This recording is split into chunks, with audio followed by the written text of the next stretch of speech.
Salut les Wargamers, c'est Benoît de Wargame Miniature Tuto. Les épisodes se suivent mais ne se ressemblent pas. Aujourd'hui, on découvre un nouveau fabricant. C'est Offensive Miniature et ses superbes figurines 28 mm. On regarde tout de suite ça à l'atelier, un peu plus en détail. Donc nous voici à l'atelier pour découvrir en détail ce que m'a envoyé la marque Offensive. Donc c'est une marque qui propose des figurines en 28 mm depuis 2008.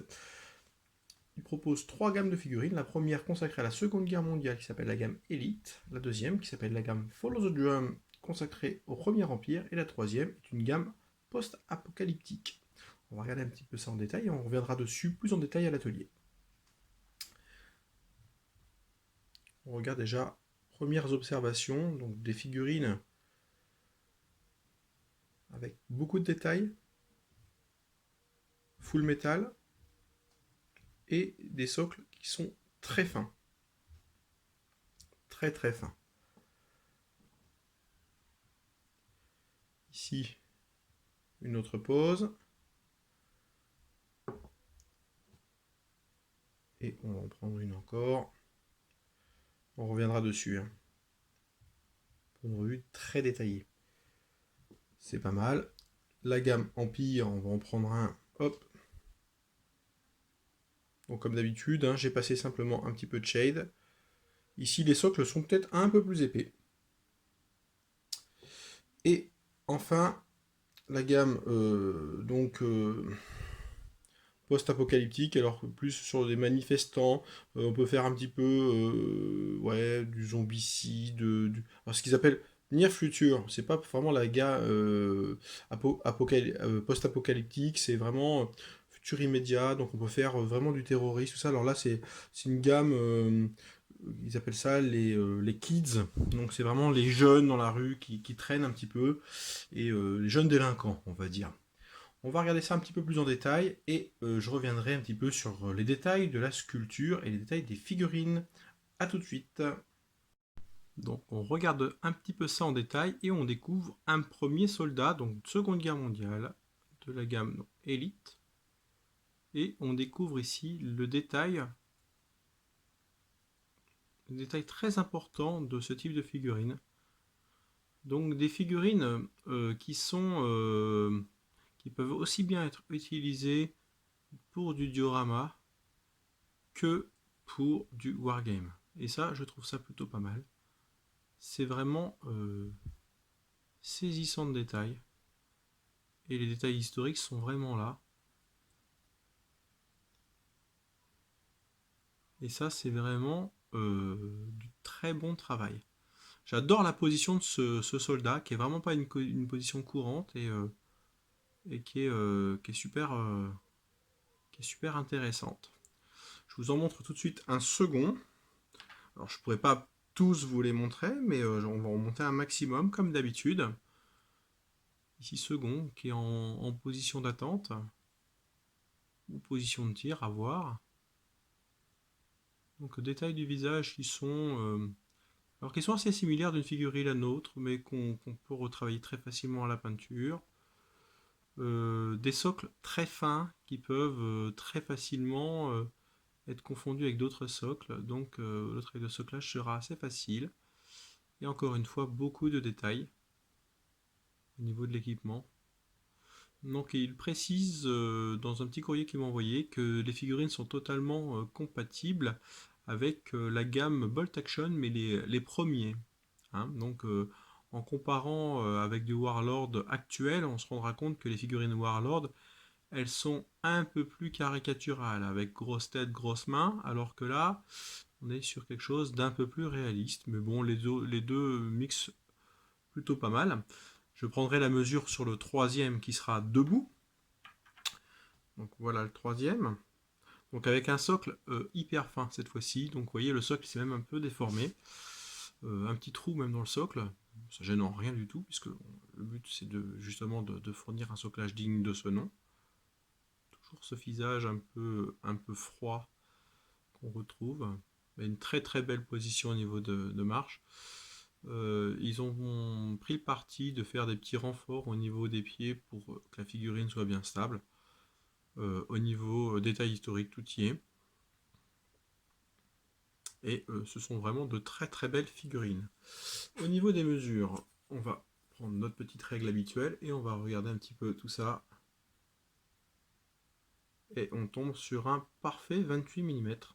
Donc ce sera le cas pour l'ensemble des figurines. Je ne vais pas mesurer à toutes les mesurer, mais voilà un petit peu le beau travail. Donc, ils ont une gamme assez étendue au niveau de Seconde Guerre mondiale.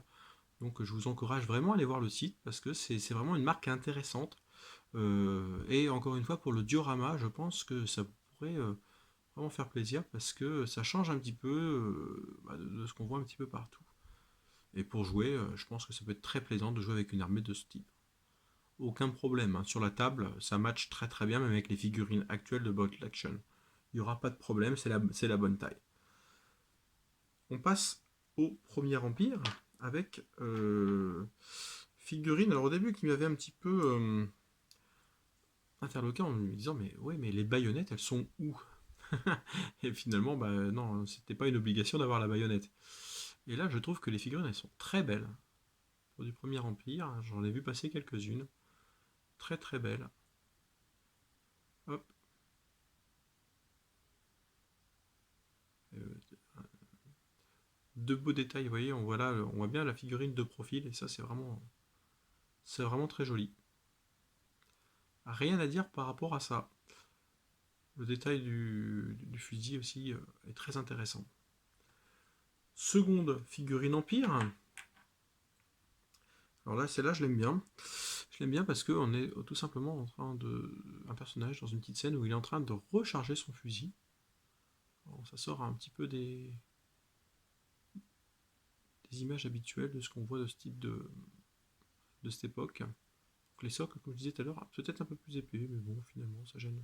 Hop, ça gêne pas. Un beau détail de couvre-chef, là, le Chaco qui est vraiment très très bien fait. Le sac également. Donc, petite tache noire, bon, ça c'est le shade.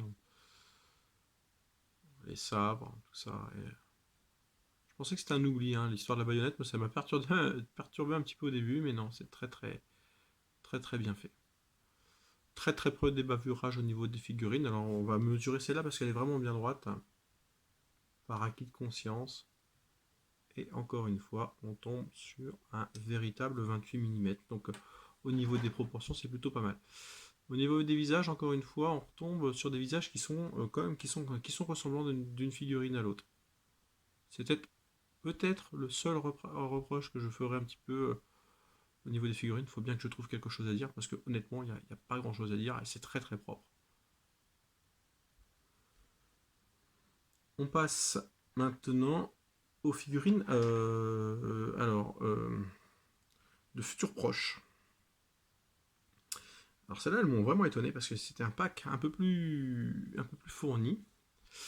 Et c'est pas forcément une époque que je traite énormément. Et je les ai trouvées pas mal. Et je me suis dit, mais il y a plein de choses à faire avec ces figurines-là. On peut faire voilà, des terroristes, on peut faire du zombicide, on peut faire plein plein de choses. Et ils ont plein de poses différentes. Et elles sont vraiment très très jolies. Alors peut-être un peu moins de détails que les autres, que les historiques. Donc, ça c'est une première. Deuxième, alors avec un peu plus de mouvement. Alors les figurines, elles ont quand même de beaux mouvements et je trouve que la proportion des décors est plutôt bien faite. Et là donc avec une brique. Alors la brique était à part, hein. Il y avait brique et bouteille à part et je pouvais mettre un peu ce que je voulais. J'ai décidé de mettre la brique. Je trouve que c'est vraiment bien. Au niveau des choix des vêtements, on est vraiment sur quelque chose de voilà. Ça fait penser un petit peu manifestant tout ça et on peut faire des choses intéressantes, je pense, au niveau du wargame avec ce genre de figurines. Qui sont pourtant pas de prime abord de mon univers de prédilection, mais quand c'est bien, il faut le dire. Et une troisième figurine, cette fois-ci avec. Donc, par contre, là, au niveau des visages, sur cette gamme-là, on voit vraiment des différences au niveau des visages. Le traitement est vraiment différent. Les vêtements sont beaucoup plus simples, mais parfaitement identifiables, hein, donc pas de souci par rapport à ça. Simple ne veut pas dire simpliste. Et là, on est vraiment sur des figurines plutôt sympas. avec le petit lance-pierre, tout ça, donc des armes par destination, comme on dit.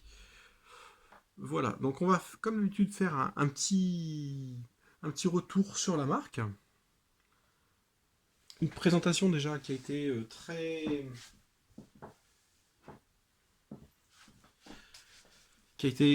très plaisante. Alors je reprends une figurine, hein, comme d'habitude, pour finir. Donc le musicien, alors c'est des tirailleurs français, j'ai oublié de vous préciser. Très, très plaisant, des gens charmants, avec qui j'ai eu un très bon contact également, des fabricants qui répondent à nos questions, qui sont soucieux de présenter leur marque, et qui font vraiment de l'excellent travail. De jolies petites boîtes, le souci du détail, de belles présentations, des poses originales. Et là, pour les fans de Premier Empire, par exemple, ça peut être vraiment quelque chose de très très sympa dans une armée 28 mm. Et voilà, donc on arrive à la fin de cette vidéo et je me lasse pas de regarder ces figurines. Donc je vous encourage vivement à aller les voir. Posez-leur des questions si vous en avez. Ils ont 3 gammes vraiment différentes mais qui sont très bien achalandées, donc bravo à eux et je leur souhaite une très bonne continuation. Je vous dis à très très bientôt dans une nouvelle vidéo.